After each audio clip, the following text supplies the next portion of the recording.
Ladies and gentlemen, this is Homer Griffith announcing a transcribed program written by Vigna Del Mar and featuring Frank Morgan, Una O'Connor, and Wendy Barrie. The scene is an air raid shelter in one of the working districts in London.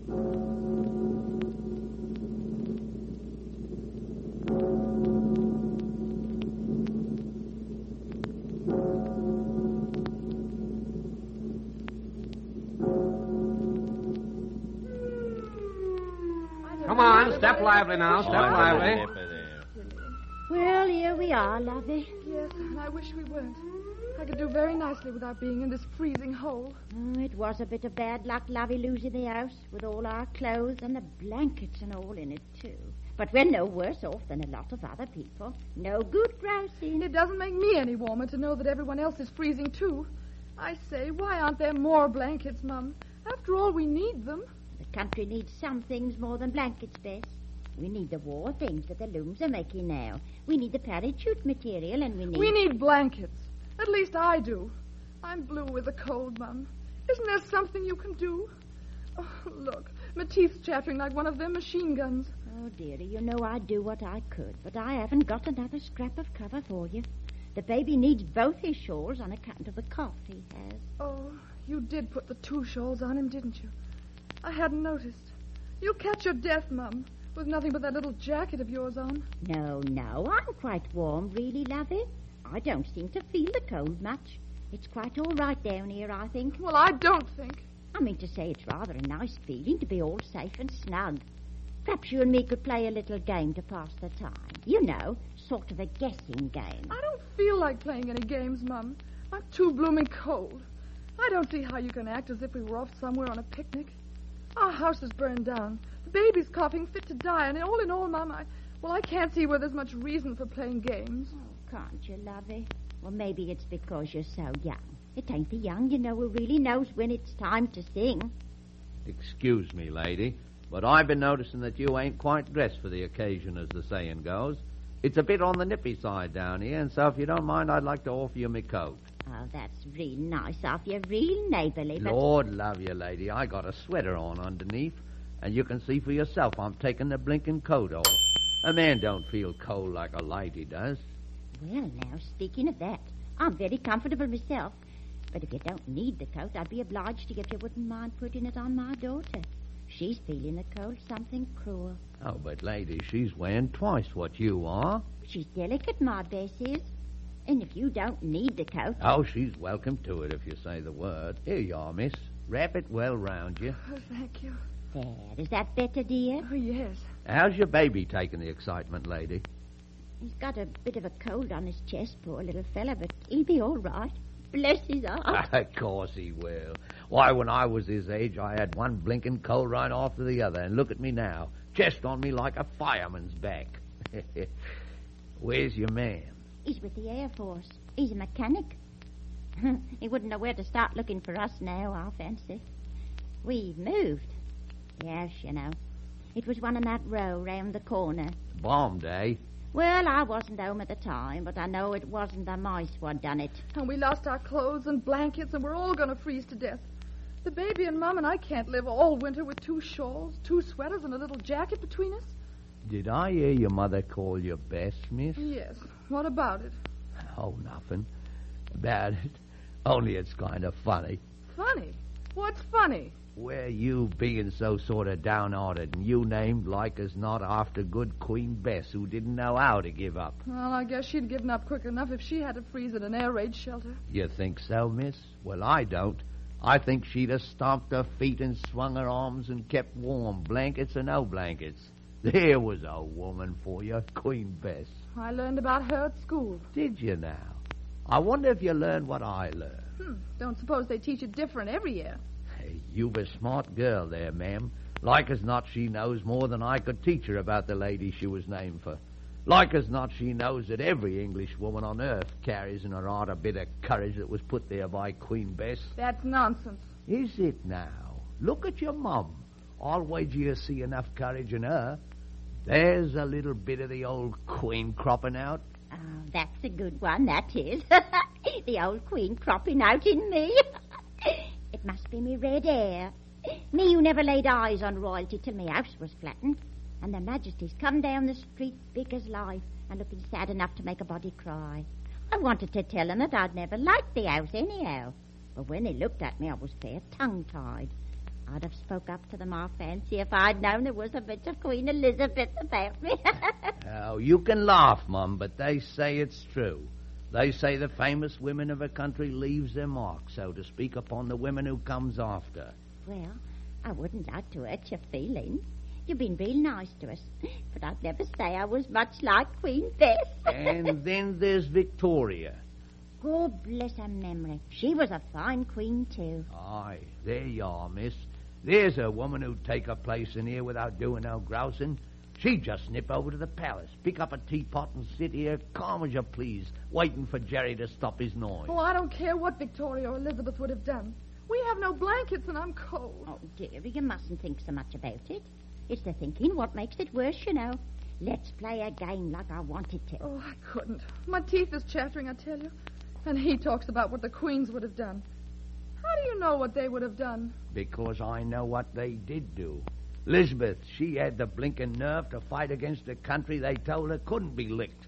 She said, who says it can't? And she ups and licks 'em.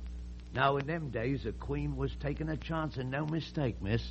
If she got licked, there weren't any books she could write about it or any wireless she could talk on. No, miss. Them what done the winning would like as not lop her head right off her. So don't you go thinking Elizabeth picked the softies game. Sitting in an air raid shelter ain't no harder than sitting in a dungeon listening to the headsman sharpen his bloomin' axe, and she took a chance. She went out to Tilbury on horseback, she did, and she looked over her troops and she said to 'em, go ahead, boys, carry on. England expects every man to do his duty, and Britannia shall rule the waves. And there she sat on horseback, telling them what to do and how to do it. And it was her what put England on the map, on the blue part that shows a chap where the water is. I know. She did a lot. Oh, fancy a woman with such courage. Yeah, and look what Victoria done. Times was better, of course, in her day. Queens weren't so apt to find their heads come loose. But still there's all kinds of courage, and Victoria had hers. She was for fair play, she was. She saw that working men got fair treatment, and she made us happier and richer and prouder of ourselves. She built all kinds of fine things for England, and she was a lady, all right. Never got rattled, not she. Quietly, calmly, without no fireworks, she went about her queen business just like your mum does her housework. That was Victoria, miss. And if she was sitting here in this shelter now, miss, you know what she'd do? What? She'd say to your mum, ain't you tired of lugging that heavy baby? Wouldn't you like me to hold him for a bit? Oh. Mum, are you tired of holding him? No, lovey, it's all right. I don't know how I got talking about the great women of England. I guess it was on account of meeting you, Mum, and seeing Elizabeth's nerve and Victoria's gentleness, just in the way you sit there holding your baby. Oh, we're back at that again, are we? I'm a queen, all right, I am. And fair dressed for the part, too. Oh, it ain't the clothes that counts. It's deeds, I always say. And it's a crying shame that the great deeds of England has to go for nothing now. What do you mean? I mean now that England's in danger of falling. What? England fall? Why, that's silly. England won't fall. And how do you know that? Because we'll fight. We'll keep fighting. We'll refuse to lose. Who'll keep fighting? Why, everyone. The soldiers, the sailors, the airmen. Oh, them. Course they will. What a funny way to speak. Oh, them. Our army, our navy, and our air force. Suppose the people who are not in uniform tell them to stop. Suppose millions of women like your mum say to them, tried, boys. Nice of you, but do stop now. We've had enough. You're talking like a fool. Why should people want to surrender? Why should Mum ask the fighting forces to give up? The enemy can't whip people like Mum. You said yourself there was something of Elizabeth in every British woman. Well, you said... Half a mo, miss. I didn't say the enemy had whipped people like your mum. The enemy won't do it, miss. You know who'll do it? Who? You, miss. Me? Yes, me little lady who's named for a queen. It's you who'll throw the empire if anyone does it, not the enemy. He can only kill Englishmen. He can't kill England. But it's a funny thing about us British, miss. Your mum is sitting here colder than you are. How could she be otherwise, wearing fewer clothes? But she ain't complained. Not her. She can take it. And she can take her worry it's in her mind for your father and for the baby. But there's something she can't take, and no flesh and blood mother can take it either. And that's her kid asking for something she ain't got to give. I see. You mean that... I mean blankets. They're scarce, miss. People are dying for want of them. Little children are cold and sick 'cause they ain't got 'em. We know that. I know it. You know it. The king knows it. But what can he do? Do we get blankets by crying for 'em? No, that ain't playing the game, miss. That ain't carrying on. I know it isn't. Oh, don't be hard on her, mister. Why not? She ain't doing her duty, and in this war, even a little lad in your arms is a soldier. There's only one thing you can do about blankets, miss. You can get down on your knees and pray God that someone in a quieter, cozier land will send us some. And you can pray that if they fail you, you'll have the courage to go on fighting without them.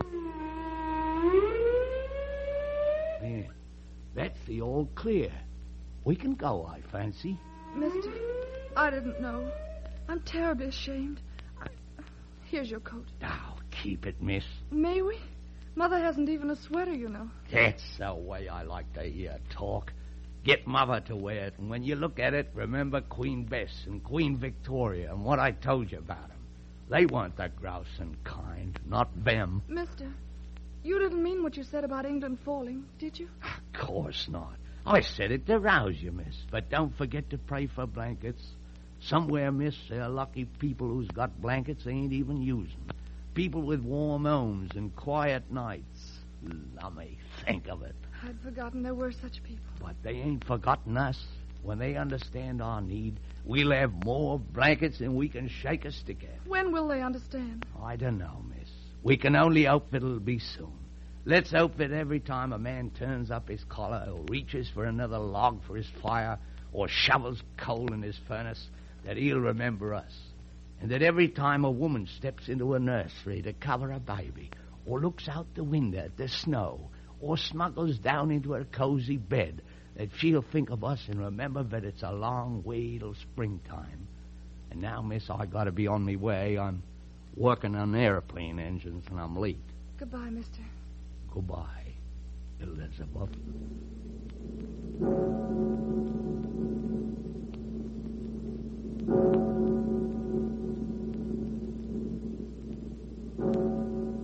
Before we say goodbye and thank you for your generous gifts, may I present Mr. Morgan. Ladies and gentlemen, I wonder if you know how fortunate you are to be living in the United States. But did you ever stop to think about those who are not so fortunate, particularly the children?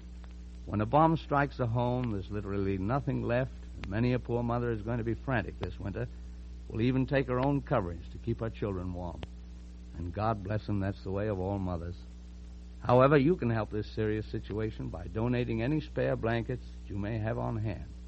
I'm positive, that the generosity of listeners to this station will produce many, many blankets to warm the bodies of courageous women, wee babies, and youngsters in Britain this winter. Thank you again and again for all you can do. Thank you, Mr. Morgan. Friends, the need is for blankets. Blankets for Britain. Blankets to wrap around shivering babies, to protect mothers and children from the bitter cold. And I know every one of you will be glad to share your supply. All you need do is to bring or have your blanket delivered to this radio station or call the Railway Express Agency, who will deliver the blankets to the Bundles for Britain Committee Collect. Be sure that your blanket is clean and serviceable. Remember, this is not a charity. Wrap your bundle and mark it plainly, Bundles for Britain Committee, Hollywood, California. Remember, deliver your blanket to this radio station or call the Railway Express Agency. This program was recorded in the studio of Radio Recorders Incorporated, Hollywood, produced and directed by R.E. Messer. Goodbye, and thank you.